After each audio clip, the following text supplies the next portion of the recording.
Chapter 1. The LED on the rearview mirror of the Tomahawk ambulance designated as 13 Willie read 98 degrees. God only knew what the humidity was, but it was sultry, and the air hung in thick sheets around the massive stone arches of Grand Army Plaza, pushing the real feel of the temperature well over 100. Mel was letting the ambulance idle and had been doing so for the last 2 hours, so that the air conditioners both in the cab and the patient compartment could run at full blast. The constant churning of the diesel was having the same effect on Brian as the dryer had once had on Abby when she was 2 months old. The constant gentle vibration and steady noise had usually put her straight to sleep when both he and Brooklyn were desperate for rest themselves in those first few months. Sleep loomed over him, but Brian was fighting it. He was losing. Less than 25 yards away, in the center of the small park that filled the canter of the huge traffic circle, there was a magnificent fountain that was over 100 years old. The water of the fountain blasted straight into the air and arched over the stone shape of Poseidon and his royal court. It seemed to mix with the thick atmosphere around it, and hang there just that much longer before crashing back into the pool. Some time ago, a skell, the skeletal remains of what might have once been a healthy black man, had wandered in and taken use of the fountain as his personal shower. He had stripped naked, waded into the water of the pool, and stood under the falling cascade of water for a few moments before lathering up with some dish soap he kept in his shopping cart. Along with the soap were several trash bags that were tied off to all four sides and brimming with cans and bottles. Mel, uninterested, had continued to read her Kindle, while Brian took the opportunity to pass the time by shooting video of the homeless man with his iPhone from the passenger seat. He began updating his Facebook news feed with 30-second video snippets of the skell's complete lack of scruples. The crackhead was either unaware that he was being watched or simply didn't care. He just went on about his business as if the whole world was tuned off around him. Brian gave the videos names like Crackhead in the Shower and Skell's Royal Bath. Most of his Facebook friends were EMS as well, so they wouldn't be offended. Wow. The things you see at 2 in the morning, and here in Park Slope of all places. This neighborhood is going to shit. Whatever. What? What do you see? Candy was bored. She perked up at anything unusual as an excuse to divert her attention from studying the protocols. She was now splitting her time on rotations between the emergency room at Methodist and the ambulance. She had 3 more months of classes and several dozen more practical tests before the trifecta of exams to officially receive her paramedic license. These final written tests were to be administered by the state and city of New York. The oral exam was to be given to her by a doctor, most likely Dr. Mullins. Everyone considered oral to be the most grueling part of the licensing process. There were no rules to the oral. A doctor could set up any 4 scenarios that he or she wished, though one would almost certainly be VFib. It was pass or fail. No gray areas. Mel had passed on her first attempt but had exited the room with a rash brought on by nerves. This event had sent Brian into a panic attack, who was next in line. He had consequently failed his first attempt. Not for your eyes, young Padawan, Brian said as he shot another video of the homeless man, who was now sitting down in the fountain, soaking as if it was a hot tub before standing back up. This time it was too graphic to post to Facebook. Brian didn't want to risk getting his account suspended, so he deleted it. Candy went back to reading her textbook, and Brian switched his iPhone into gaming mode and returned to fighting the Z-Monster. A rap at Brian's window drew his attention away from his iPhone, on which he was now playing Tetris. He turned to see a middle-aged woman standing there with a troubled look on her face. She was dressed as if she had just walked off of the set of Easy Rider in a puffy brown blouse and a long Native American-like broom skirt. She was wearing clear, John Lennon glasses and even a headband around her long, loosely braided hair. What are you doing? Do you know that what you're doing is bad for the environment? Playing Tetris? No, idling your ambulance. Do you want to make me sick? Not at the moment. Mel closed her eyes and smiled but didn't look up from her Kindle. She knew Brian lived for moments like this. Night people were really good for breaking up the long stretches of boredom that sometimes filled the gaps between calls. Well, ma'am, we have important drugs in the back that need refrigeration. That's bullshit. You just want to sit here and run your air conditioner, which is probably leaking fluorocarbons into the atmosphere and accelerating the greenhouse effect. Brian turned to Mel and smiled an evil grin. He turned back to the hippie woman. That's a myth. Oh, Mel thought. He had to go there. It's not a myth. You are polluting the atmosphere. I don't care if you have drugs. Didn't you see an inconvenient truth? Yeah, I did actually. Well, what does that tell you?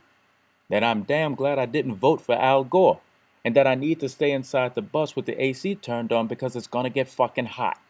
Turn it off, I don't care. Well, I can see that, but can I ask you something? What? Why did you try to hurt yourself? What are you talking about? I didn't try to hurt myself.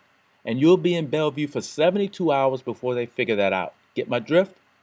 The hippie woman looked at Mel in horror. Can he do that? I'm pretty sure he can, Mel said, not looking up from her Kindle. Look, there's a scale over there polluting the fountain. This is a no swimming zone. If you really need to pester someone, I'd start there. Brian rolled up his window, and the air began to cool once more. The hippie woman watched him for a moment as he went back to his Tetris game, totally ignoring her. She furrowed her brow. She turned toward the fountain and the scale bathing in it. You are fucking evil, Mel said, still without looking up from her Kindle. I know. Hey you, that's a public fountain. You can't do that. The scale quickly jumped out of the fountain pool and gathered up his clothing. Given the choice between getting dressed and fleeing from the crazed hippie woman, he took the latter. The homeless man ran off into the night, holding his bundle of raggedy clothing in one hand and dragging his shopping cart with the other. God, I hope he doesn't run into traffic and get hit. I'm really into this book. What are you reading? None of your goddamn business. What? Nothing. Brian couldn't contain himself. He reached out and snatched away her Kindle before she could stop him. Oh my God, Mel, 50 Shades of Grey? I am shocked. Does Joe know you read this stuff? He bought it for me. Guess it's true what they say. Mel snatched her Kindle back. What do they say? Women don't watch porn, but they sure as hell read the shit out of it. You're an ass. Can't argue with that. I read those, all three of them, Candy said from the back. But don't tell Uncle Ben. Brian and Mel looked at each other for a moment. Their expressions turned to grins at the same moment. They both eyed Candy, who was insolently leaning into the space from the captain's chair in the rear of the ambulance. It was a look Brian might have given Abby when she said something inappropriate. What? Candy asked. 13 Willie, the radio blared. 13 Willie, go. 960 Berkeley Place. First floor for the diff breather. Copy. Send it. We're going to have a talk, young lady, Brian said to Candy as he fastened his seatbelt and Mel fired up the lights and sirens. When they reached the address, Mel pulled the ambulance to a stop in front of a fire hydrant and left the engine running for the air conditioner, making sure out of habit that she had the spare key on her equipment belt. Though it was 2 in the morning, the heat and humidity hit all three of them with full force as they exited the ambulance. Brian was sweating instantly, and nearly drenched by the time he pulled the monitor and his equipment bag out of the back. Candy carried the oxygen tank and breathing kit, and Mel the stair chair, though the call was on the first floor of a nicely manicured brownstone. No one was there to greet them. Brian rang the doorbell, and a well-kept woman in her late 50s opened it. It's my grandfather. He's not feeling well.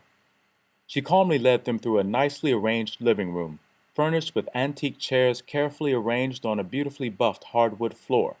The dim light from the street spilled into the room, diffusing and reflecting throughout. On the mantel of an old fireplace rested a magnificent silver menorah. The rear bedroom to which they were led was decorated with ancient black and white framed portraits of family members that Brian suspected had long since passed. In the center of the room, against the back wall, was a four-poster mahogany king-sized bed with a huge spread folded at the foot. Hovered by a single sheet was an old man who seemed like a dwarf on the huge mattress. Beside him on a table were several get-well cards.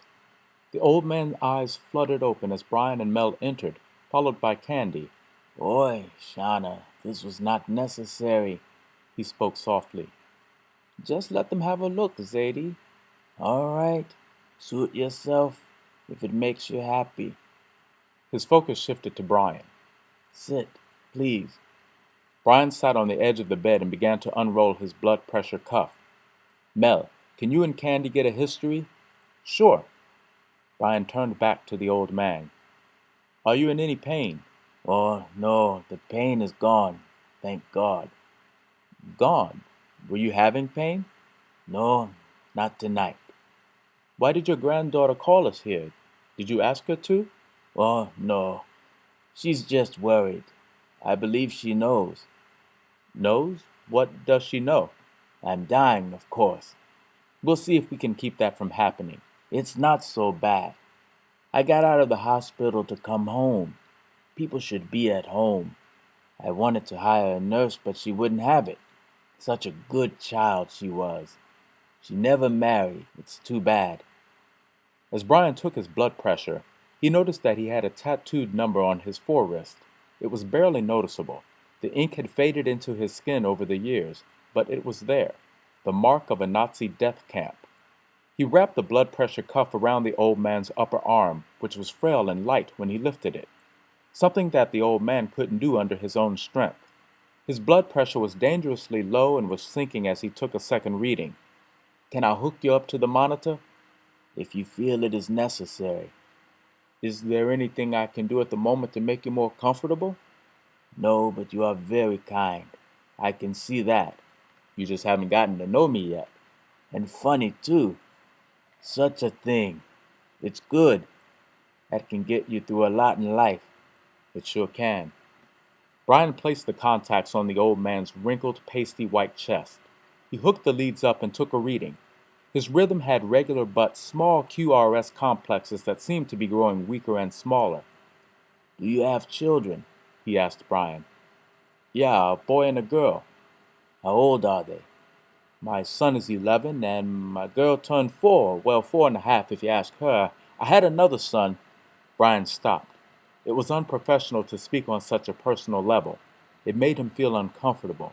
The old man seemed to sense this and smiled at Brian. I had a son a long time ago, and my daughter, Shauna's mother, passed away 10 years ago. It's not good. Parents shouldn't outlive their children. No, they shouldn't. The old man's eyes shifted past Brian and remained for a moment. Do you see that? Hand it to me, please. The old man was pointing at a small toy resting on the nightstand. A small tin soldier no bigger than a plastic green army man, like the ones Brian had played with as a boy. He could tell that the metal had once been painted blue and red. The paint had worn away from the tin and now only echoed the brilliant colors it once had. Brian picked it up and handed it to the old man. He clasped it in his frail hand for a moment and then took Brian's hand and rested it in his palm. Give that to your children. Sir, I can't take this. Please, a child should have it. I have no one to give it to. Please, take it.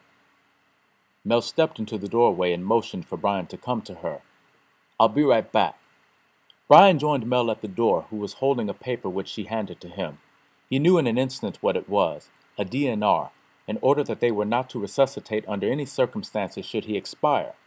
He looked it over carefully. It was signed by his doctor and dated properly.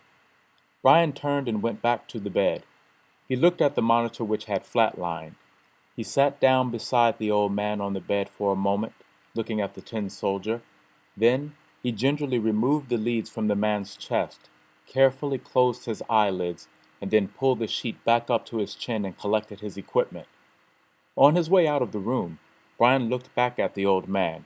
He appeared to be sleeping comfortably. Brian stepped out of the bedroom. The man's granddaughter was standing there in her bathrobe. I'm sorry for your loss. He lived a good life, she answered. Brian held out the tin soldier to her. He tried to give this to me. I thought that if I let him, he gave that to you? Ma'am, I had no intention of leaving with it, I can assure you. It belonged to his son, my uncle. He died in Dachau when he was 2. Do you know how important this was to him? He tried to give it to you? Yeah, he said for me to give it to my kids. I only thought maybe I didn't want to argue with him. He held out the small toy for Shauna to take. She recoiled and looked at him for a moment as if she had been mildly insulted. She didn't reach out to take it. Keep it. He wanted you to have it. Do as he asked, please. Okay, sure. Do you want us to call anyone for you? No, there's no one to call. The rabbi will be here in the morning. You made him happy. He wanted a child to have that all his life. Thank you. You must have been very kind to him. You're welcome. He seemed like a very nice man. Brian, Mel, and Candy packed up the rest of the equipment and headed back to their 98 at Grand Army Plaza. On the way, Brian held a small tin soldier with his fingertips, eyeing it closely and wondering about all the history behind it. He wrapped it in a paper towel and placed it into his left breast pocket.